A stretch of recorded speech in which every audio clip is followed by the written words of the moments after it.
청지기의 원리와 표본, 청지기의 원리와 표본이란 제목으로 말씀을 상고합니다. 청지기라는 말은 관리인이라는 뜻입니다. 중간에서 역할을 잘 감당해서 주인이 원하는 대로 일을 잘 이뤄내서 모두에게 좋은 영향력을 끼치는 것, 이게 청지기인데, 그 원리가 이 엘리에셀에게서 아주 표본적으로 나오고 있어요. 이 땅에 우리 성도들은 청지기로 하나님께로 부름받은 사람들입니다. 그러니까 하나님과 이 세상 사람들 사이에서 중간 역할, 그것을 잘 해야 이제 하나님의 뜻이 이 땅에 이루어지고 사람들이 구원의 복을 받을 수가 있어요. 바로 예수님은 그 청지기를 아주 완벽하게 수행을 하셔서 십자가로 죽으시고 또 부활로 또 다시 살아나셔서 천국을 예비하시고 다시 오셔서 우리를 천국으로 들이시기까지 그 청지기의 사역을 지금도 하고 계세요. 우리 신자들은 바로 그 사명을 위해서 사는 것이 가장 영광스럽고 복되고 또 가장 보람있고 가치 있는 인생을 사는 겁니다. 우리가 또 사람 간에도 이 직분이 있어요. 직장을 들어가면 그 직장에서 원하는 그런 목표가 있잖아요. 그 일을 잘 감당을 해주는 그런 청지기의 그런 자세로 일을 하면 그 직장에서도 귀하게 쓰임 받고 또 본인도 유익이 올 수가 있어요. 그래서 이 청지기의 원리를 잘 배워야 됩니다. 오늘 본문에 보면 엘리에셀이 아주 명확하게 이제 그 자신이 청지기라는 사실을 잘 알고 그 일을 착착 진행하고 있는 것을 말하고 있어요. 지금까지 이 창세기 24장에 진행되어 온 거, 지금 오늘 엘리에셀의 입으로 반복을 하고 있는데 정리가 된 말을 하고 있는 거예요.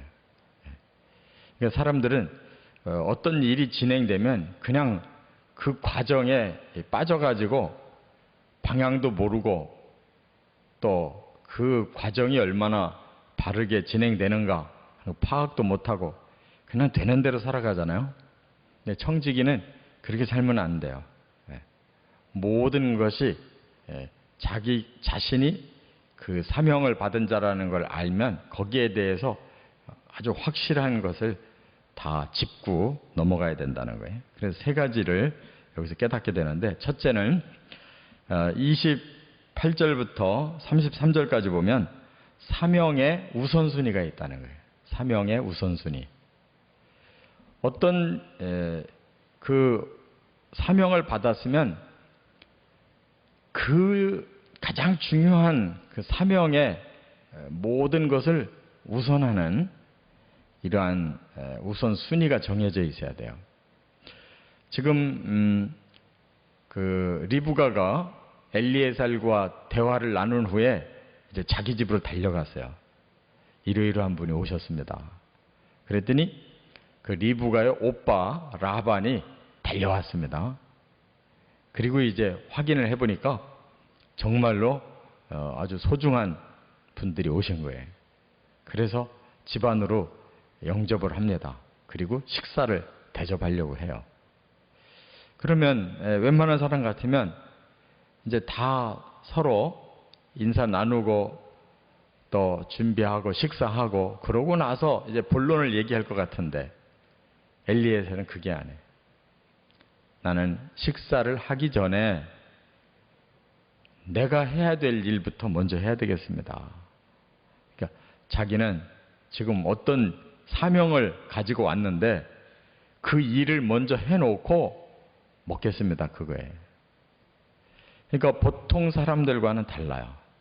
엘리에셀은 아주 나이가 많은 그런 늙은 그런 관리인인데 정말 하나님 앞에도 신실하고 사람 앞에도 신실하고 자기 직무에도 신실한 사람이에요. 그래서 뭐 대접받고 뭐 그날 밤에 편히 쉬고 그 다음에 나중에 본론을 얘기해도 되는데 그러질 않아요. 자기가 온 목적, 그 사명을 제일 먼저 해결하고 나서 그 다음 먹겠다는 거예요. 이렇게 사명의 우선순위를 가진 사람이 승리하는 겁니다. 자기가 어떤 직장에 들어갔든지 그 직장에서 요구하는 바가 뭔가를 제대로 알고 그 일부터 잘해야지 딴 거 아무리 잘하고 자기가 정작 그 회사에서 부름받은 목적대로 일하는 일이 서툴면 소용없어요. 하나님도 우리에게 사명을 주셨는데 각자 직분대로 사명 주셨어요. 목사는 목사의 직분, 또 장로님은 장로님의 직분, 다 직분이 다른데 자기 직분에는 충실하지 못하고 남의 일에 간섭을 많이 하고 딴 거는 해박한데 정작 자신의 사명에 대해서는 아주 서툴다. 그럼 그 사람은 쓸모가 없어요. 그러니까 사명의 우선순위. 인생을 살아가는 데 보면 자꾸 본론에는 약하고 이런 다른 주변머리에 강한 사람이 있어요. 딴 거는 굉장히 잘하는데 자신의 그 전문성은 없어요. 그러면 성공을 못해요. 그래서 엘리에셀에게서 우리는 가장 중요한 것을 발견해요. 그 사람은 자기 목적에 아주 명확한 사명을 가지고 있구나 하는 거. 두 번째, 34절부터 41절에 보면 사명의 숙고.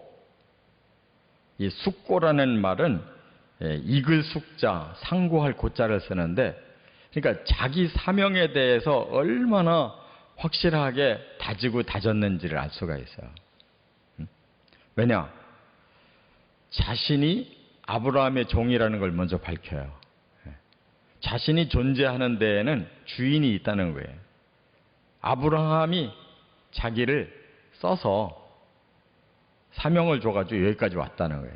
그러면서 계속 나의 주인, 나의 주인, 말끝마다 다 나의 주인이 이렇게 하라고 해서 했고 저렇게 하라고 해서 했다고 지금 5번이나 요 34절에서 41절까지 5번이나 나의 주인이라는 말을 계속 쓰고 있어요. 그러니까 청지기는 자기가 주인공이 아니에요. 주인공이 하나님이 주인공이시고 또 직장의 오너가 주인공이지 우리가 주인공이 아니에요. 그걸 거꾸로 알고 자기가 자꾸 주체를 하려고 하면 엉뚱한 일이 벌어져요. 사명은 나를 보낸 자가 누군가 하는 걸 알고 그의 뜻이 뭔가를 알아야 돼요. 그래서 아브라함을 소개해요. 아브라함이 하나님이 복을 주셔서 창성하게 돼서 바로 가나안 땅에서 이제 성공을 거둔 사람인데 하나님 그에게 아들을 늦게 주셨다. 그 독자가 아브라함의 모든 유산을 이어받을 사람인데 결혼할 시기가 돼서 나를 보냈다.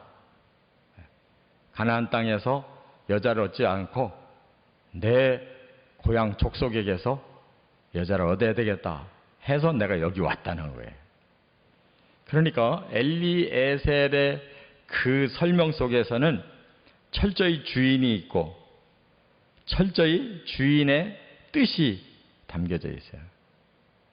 그래서 자신은 이 일에 심부름꾼으로 왔습니다. 자기를 전혀 드러내지 않고 아브라함만 드러내고 아브라함이 보낸 목적만 얘기하고 있어요. 이렇게 우리가 사명을 잘 감당하려면 나는 감춰지고 나는 유명하지 않아야 돼요. 내가 유명하면 그건 안 되는 거잖아요. 하나님이 유명해지고 또 하나님의 말씀이 확실하게 드러나야 되고 하나님의 뜻이 펼쳐지는 것이 그게 사명이죠. 그래서 아브라함이 이곳에서 아내감을 찾되 하나님이 너와 함께해서 평탄한 길을 주실 거다. 이렇게 이 일은 사람의 일로 끝나는 게 아닙니다. 하나님이 이 일을 돕고 계시고 인도해 주고 계십니다. 라고 설명한 거예요.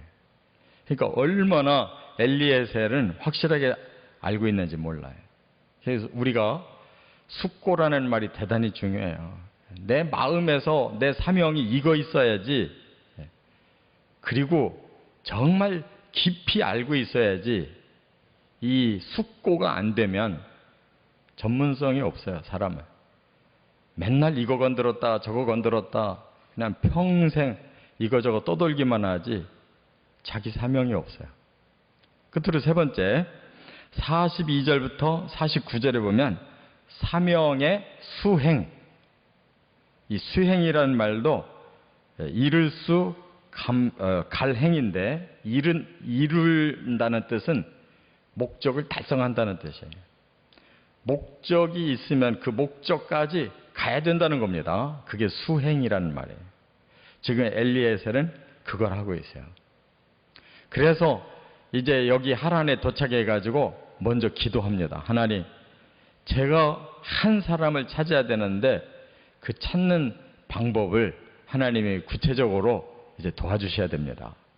제가 보기에 눈에 띄는 그런 여자가 나타나면 물 좀 달라고 말을 걸 때 그 여자의 태도가 아주 선뜻 반응을 하고 그렇게 응답을 한다면 하나님이 섭리하신 사람인 줄로 제가 믿겠습니다. 이렇게 하나님 앞에 기도하면서 그런 여자를 주십시오. 하나님께 다 맡긴 거예요. 그래서 그렇게 진행을 했더니 바로 리브가가 그와 같이 반응을 했습니다. 그래서 마음으로 이 사람이 하나님이 선택해 주신 사람이구나라고 확신을 했기에 그래서 선물을 줬습니다. 그 선물 두 가지를 줬거든요. 그게 뭐냐면 코골이하고 팔찌 한 쌍을 줬어요.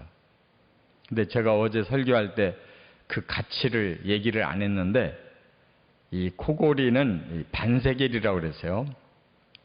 반세겔은 우리 금 단위로 바꾸면 한 돈 반이에요. 이 코골이 무거우면 안 돼요, 코골이는. 그래서 한 돈 반짜리를 줬어요. 그런데 이 팔찌는 한 쌍을 줬는데 이 팔찌 하나가 30돈. 팔찌 한 쌍 하면은 정확하게 하면 61돈이 나와요. 61돈이 얼마나 무거운지 아시죠? 그렇게 큰 선물을 준 거예요. 그러니까 이 엘리에셀이 하나님이 주신 사람이다, 이 이삭의 아내감이다 확신이 들으니까 아주 그냥 그 여자를 꼼짝 못하게 콱 꿰어요. 그것을 이제 오빠 라반이 다 본 거예요. 이제는 당신들이 결정해 주십시오. 이렇게 촉구하고 있어요. 여기까지가 엘리에셀의 역할이잖아요. 자기 할 일 다 한 거예요. 완벽하게 자기가 할 일을 다 끝냈어요. 결정은 이제 그 집이 하는 거예요. 되든지 안 되든지 자기는 상관없어요. 당신들이 말하는 대로 내가 우로 가든지 좌로 가든지 할 테니까 결정해달라는 거예요. 얼마나 엘리에셀이 참 현명하고 훌륭한지 몰라요. 우리가 할 일 다 한 다음에 나머지는 하나님이 하시는 거예요. 나머지는 사람들이 믿든지 안 믿든지 사람들이 결정할 일이에요. 우리가 할 수 없는 일, 그거 신경 쓸 일이 아니고 우리가 할 수 있는 일만 완벽하게 하면 사명을 완수하는 거예요. 이렇게 오늘 본문에 청지기의 원리가 뭔가를 알려주고 거기에 표본의 사람 엘리에셀을 이렇게 말씀을 했어요. 저와 여러분들도 이렇게만 살면 하나님 앞에도 틀림없고 사람들 앞에도 틀림없어요. 이런 승리로운 청지기로 살아가시기를 주의 이름으로 축원합니다.